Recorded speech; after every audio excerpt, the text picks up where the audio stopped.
அஸ்ஸலாமு அலைக்கும். Welcome back to my channel. இன்றைக்கி நம்ம சேனலில் 4 விதமான சட்னி எப்படி செய்கிறதுன்னு பார்க்க போகிறோம். ஃபஸ்ட்டு வெங்காய சட்னி எப்படி செய்கிறதுன்னு பார்க்கலாம்.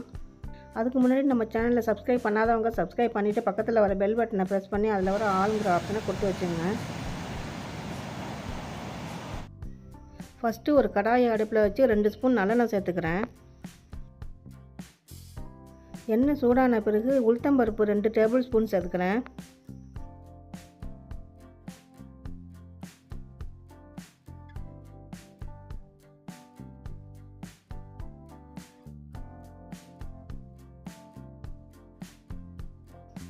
உளுத்தம்பருப்பு லைட்டாக வறுபட்ட பிறகு 2 டேபிள் ஸ்பூன் கடலைப்பருப்பு சேர்த்துக்கிறேன்.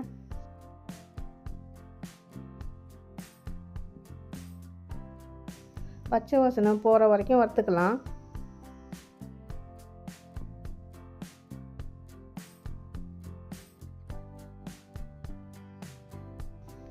நான் இந்த அளவு செவக்கிற வரைக்கும் வறுத்துக்கிட்டேன். இப்போ ஒரு சின்ன வெங்காயம் ஒரு 30-35 சின்ன வெங்காயத்தை தோல் உரிச்சிட்டு கூடவே சேர்த்து வறுத்துக்கிறேன்.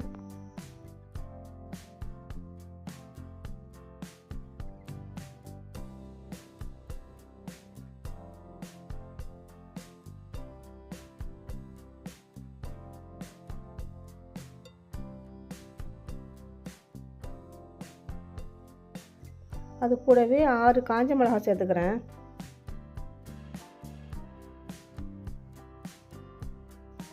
அப்புறம் அது கூடவே ஒரு 5-6 பூண்டு பல் சேர்த்துக்கிறேன்.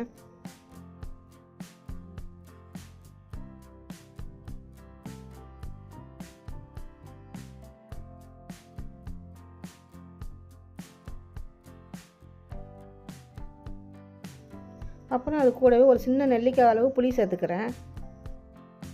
இப்போ எல்லாத்தையும் ஒன்றா சேர்த்து நல்லா வதக்கிக்கலாம். அடுப்பை மீடியமாக வச்சுக்கோங்க.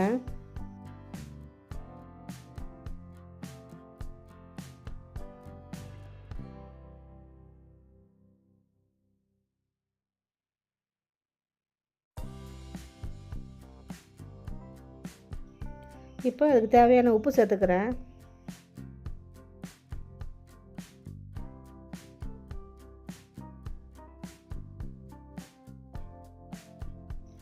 இப்போ நல்லாவே வதங்கிடுச்சு பாருங்கள், உங்களுக்கு நல்லா தெரியும். இப்போ வேறு ஒரு பிளேட்டுக்கு மாற்றி நல்லா ஆற வச்சுக்கலாம்.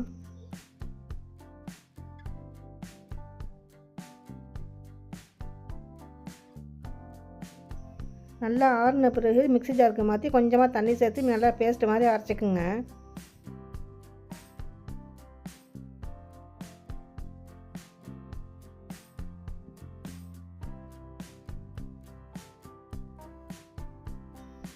இப்போ தாளிக்கிறதுக்கு ஒரு தடுக்காய் பேன் அடுப்பில் வச்சு 2 ஸ்பூன் நல்லெண்ணெய் சேர்த்துக்கிறேன். எண்ணெய் சூடான பிறகு ஒரு 1/2 ஸ்பூன் கடுகு சேர்த்துக்கிறேன்.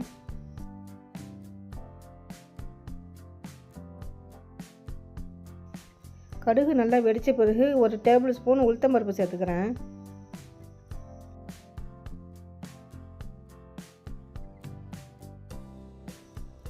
கூடவே 2 காஞ்ச மிளகாய் கிள்ளி சேர்த்துக்கிறேன்.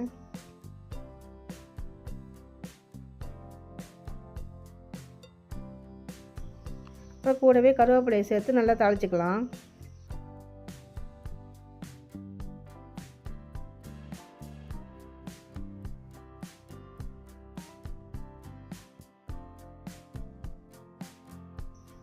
இப்போ தாளித்து சட்னியிலே கொட்டிடலாம். அவ்வளோதான், சூப்பரான வெங்காய சட்னி ரெடி.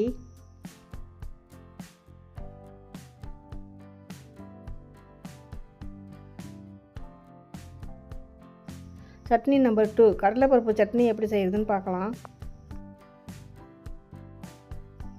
ஒரு கடாயை அடுப்பில் வச்சு 3 ஸ்பூன் நல்லெண்ணெய் சேர்த்துக்கிறேன். 1/4 கப் கடலைப்பருப்பு சேர்த்துக்கிறேன். ஸ்பூன் அளவுன்னு சொன்னால் 4 டேபிள் ஸ்பூன் சேர்த்துக்குங்க. இதுவும் பச்சை வாசனை போய் ஓரளவு செவந்து வர வரைக்கும் வறுத்துக்கலாம். நான் இந்த அளவு வறுத்துக்கிட்டேன். இப்போ ஒரு பிளேட்டுக்கு மாற்றிக்கலாம். இந்தளவு செவக்கிற அளவுக்கு வறுத்துக்குங்க. ஆனால் தீயை வச்சிடாதீங்க. இந்தளவு செவக்கிற அளவு வறுத்தா தான் நல்லா வாசனையாக இருக்கும்.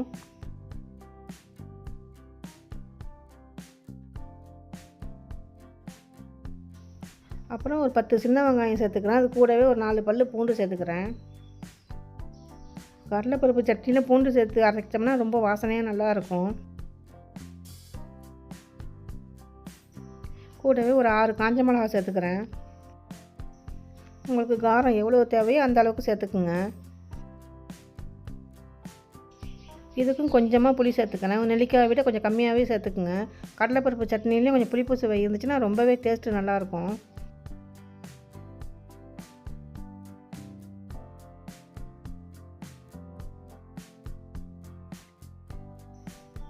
கொஞ்சம் வதங்கின பிறகு அது கூடவே ஒரு மூடி தேங்காய் சேர்த்துக்கிறேன்.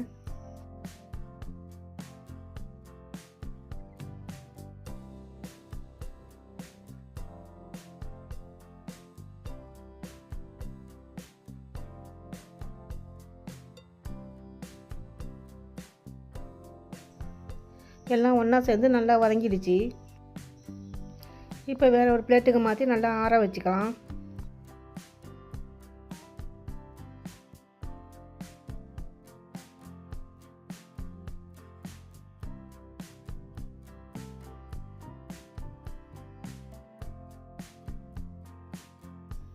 நல்லா ஆறின பிறகு மிக்ஸி ஜாருக்கு மாற்றி கொஞ்சமாக தண்ணி சேர்த்து அரைச்சிக்கலாம்.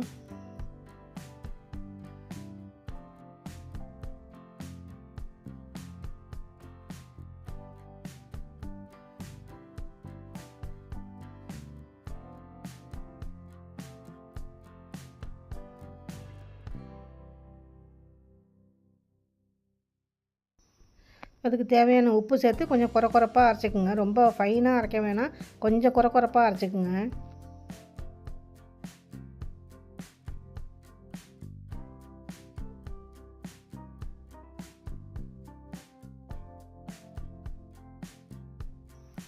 இப்போ தாளிக்கிறதுக்கு ஒரு தடுக்காப்பு எண்ணெய் அடுப்பில் வச்சு நல்லெண்ணெய் 2 ஸ்பூன் சேர்த்து ஒரு 1/2 ஸ்பூன் கடுகு சேர்த்துக்கிறேன்.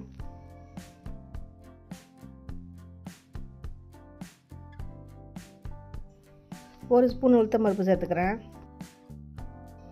கூடவே கருவேப்பிலை சேர்த்து நல்லா தாளிச்சிட்டு சட்னியில் எடுத்து கொட்டிடலாம்.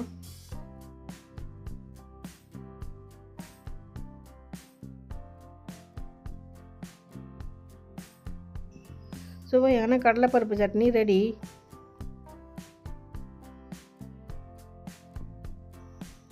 சட்னி நம்பர் 3 கார சட்னி. மிளகாய் சட்னி எப்படி செய்கிறதுன்னு பார்க்கலாம். ஒரு மிக்ஸி ஜாரை எடுத்து வச்சுக்கிறேன். ஒரு 10-12 காஞ்ச மிளகாய் சேர்த்துக்கிறேன். முழு பூண்டு 2 பூண்டு உரித்து சேர்த்துக்கிறேன். கூடவே ஒரு நெல்லிக்காய் சைஸ் புளி சேர்த்துக்கிறேன். அப்புறம் காரத்தை கம்மி பண்ணுறதுக்காக சின்னதாக ஒரு தக்காளியும் சின்னதாக ஒரு வெங்காயமும் சேர்த்துக்கிறேன். ஆனால் வாசனையாகவும் இருக்கும். இந்த சட்னி எதுவுமே நம்ம வதக்க போகிறதில்ல, அப்படி ராவா பச்சையாகவே தான் நம்ம அரைக்க போகிறோம். அதுக்கு தேவையான உப்பு சேர்த்துட்டு நல்லா அரைச்சிட்டு வந்துடுறேன்.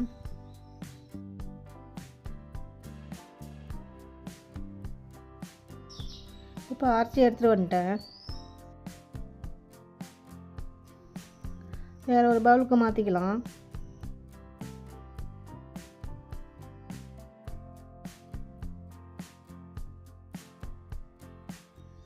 இந்த சட்னி நம்ம தாளிக்க போகிறதில்ல.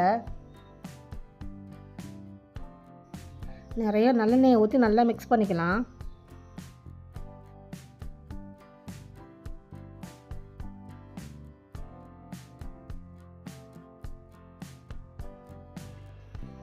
எண்ணெய் நிறையா ஊற்றி சாப்பிடும்போது அது காரம் கொஞ்சம் கூட தெரியவே தெரியாது. 3 மாதம் 4 மாதம் கன்சீவாக இருக்கிறவங்களுக்கு இந்த சட்னி ரொம்பவே பிடிக்கும். இட்லி, தோசை, அரிசி மாவு ரொட்டி, இல்லை அரிசி மாவு சப்பாத்தி எல்லாத்துக்குமே இது ரொம்ப சூப்பராக இருக்கும். சூப்பரான கார சட்னி ரெடி. சட்னி நம்பர் 4 தேங்காய் சட்னி எப்படி செய்கிறதுன்னு பார்க்கலாம். ஒரு மூடி தேங்காய், 1/4 கப் பொட்டுக்கடலை, 4 பச்சை மிளகாய் சேர்த்துக்கிறேன். அப்புறம் வாசனைக்காக சின்னதாக ஒரு வெங்காயம், கொஞ்சம் மல்லிக்கீரை சேர்த்துக்கிறேன். உங்கள்கிட்ட இஞ்சி இருந்துச்சுன்னா ஒரு சின்னதாக ஒரு பீஸ் வைங்க. நான் என்கிட்ட இஞ்சி இல்லை, அதனால் நான் வைக்கல. அப்புறம் தேவையான அளவு உப்பு சேர்த்து நல்லா அரைச்சிட்டு வந்துடுறேன்.